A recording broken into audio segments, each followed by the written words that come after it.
নিজের সামান্য একটু খামখেয়ালি আর অসাবধানতার জন্য কত বড় দুর্ঘটনাটাই আজকে ঘটে যেতে পারতো। অল্পের জন্য এত বড় বিপদের হাত থেকে রক্ষা পেলাম। আসলে কখন কি ঘটে যায় কেউই বলতে পারে না। এই দেখতে দেখতেই হঠাৎ করে মানুষের মৃত্যু ঘটে যায়, আবার হঠাৎ করে কোনো একটা দুর্ঘটনা সারা জীবনের কান্নারও কারণ হয়ে যেতে পারে। হ্যালো ইব্রান, আসসালামু আলাইকুম। আজ সকালবেলাটা অনেক ভোরেই হয়েছিল।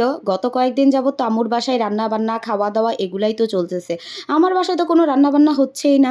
আর এই জন্য অনেকটাই অলস হয়ে গিয়েছি। আর আজ থেকে তো আবার স্কুল আছে, তো আজকে থেকে স্কুল শুরু। এই জন্য হচ্ছে প্রতিদিনকার রুটিনের মতো আমি সকালবেলা উঠেই রান্নাবান্না সব কমপ্লিট করে এখন স্কুলে চলে যাচ্ছিলাম। আর যাওয়ার পথে এই তো আমার নিজের ছায়ারই কিছু ক্লিপ নিলাম, যখন হাঁটতেছিলাম আমি আর আমার ছায়া। তো ব্যাপারটা ভাল লাগলো। ছোটবেলায় তো এই ছায়ার সাথে সাথে পাল্লা দিয়েই দৌড়াইতাম, তখন আসলে বুঝতাম না যে তাই মানুষ রেখে বোকার মতো ছায়ার সাথে পাল্লা দিতাম। তো যাই হোক, ছোটবেলায় তো কত কিছুই না বুঝে করতাম, আর এখন সবকিছু বুঝার পরেও না বুঝার মতো ভান করে থাকতে হয়। কতই বিরল মানুষের জীবন, তাই না? তো যাই হোক, স্কুল থেকে তো বাসায় চলে আসছি, আর আজকে এত কড়া রোদ ছিল। ইদানিং যাবৎ রোদ্রে আমার চেহারার তো বেহাল অবস্থা হয়ে যায়, একদম ফকিন্নির মতো চেহারা হয়ে যায়। মাঝে মধ্যে নিজের চেহারা নিজের দেখেই মায়া লাগে। তো যাই হোক, এরপরে হচ্ছে দুপুরের পরে বাচ্চাদের ভাত টাত খাওয়াইছি। এরপরে এখন আমি চা বানানোর জন্য আসছি। মূলত ফার্স্টে আমি অনেক ধরনের মশলা দিয়ে এখানে পানি জাল করে খাওয়ার কথা ভাবছিলাম, কারণ দুপুরবেলা এরকম মাথা টাথা ধরে থাকলে এরকম মশলার জাল দেওয়া পানি খেলে ভাল লাগে। এই ভালো লাগা করতে করতেই এই ভর দুপুরবেলা ৩টার মতো বাজে, তখন দুপুর ৩টা বাজে আমি রং চা করেছি।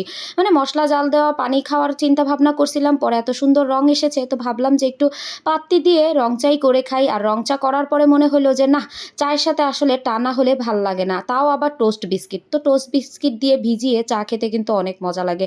যদি একটু চিনি নেওয়া যেত ব্যাপারটা আরও জমতো, কারণ চিনি ছাড়া আসলে চা একদমই মজা না। তো যাই হোক, আমি তো চিনি খাই না, এই জন্য খাইলাম না। আর এরপরে বিকেলবেলা এখন হচ্ছে মাছ ভাজি করতে আসছি। মূলত রাতের বেলা সাদ বলতেছিল ও মাছ ভাজা দিয়ে ভাত খাবে। ও হচ্ছে দুপুরবেলা যে তরকারি খাইছে ওটা ওর একদমই ভালো লাগে নাই, এই জন্য এখন বিকালবেলাই হচ্ছে আমি মাছটা ভাজি করে রাখতেছিলাম, কারণ রাতের বেলা এত গরম লাগে, আমার আসলে ইচ্ছেই করে না রাতের বেলা কোনো কিছু করতে, তার উপরে এমন গরম। তো এই গরমের মধ্যে আর কি, তো এখানে হচ্ছে মচমচা করে তেলাপিয়া মাছ ভেজে নিচ্ছিলাম। আর এই তো মাছ ভাজতে আসলে আরেক ঘটনা, কড়াইটা ছোট নিছি, মাছগুলো একটু বেশি বড় হয়ে গেছে। মাছগুলো কড়াইতে না ধরার কারণে কোনো রকম এটারে আসলে ফাঁক ফুকুর দিয়ে একটু বসাই দিছি। এখন বসায় তার এক মহাবিপদ। এই বসানোর জন্য একটার সাথে আরেকটা মাছ লাগিয়া যাইতেছিল, তার উপরে আমি আবার করতেছিলাম তাড়াহুড়া, কারণ গরমে খুবই বিরক্ত লাগতেছিল।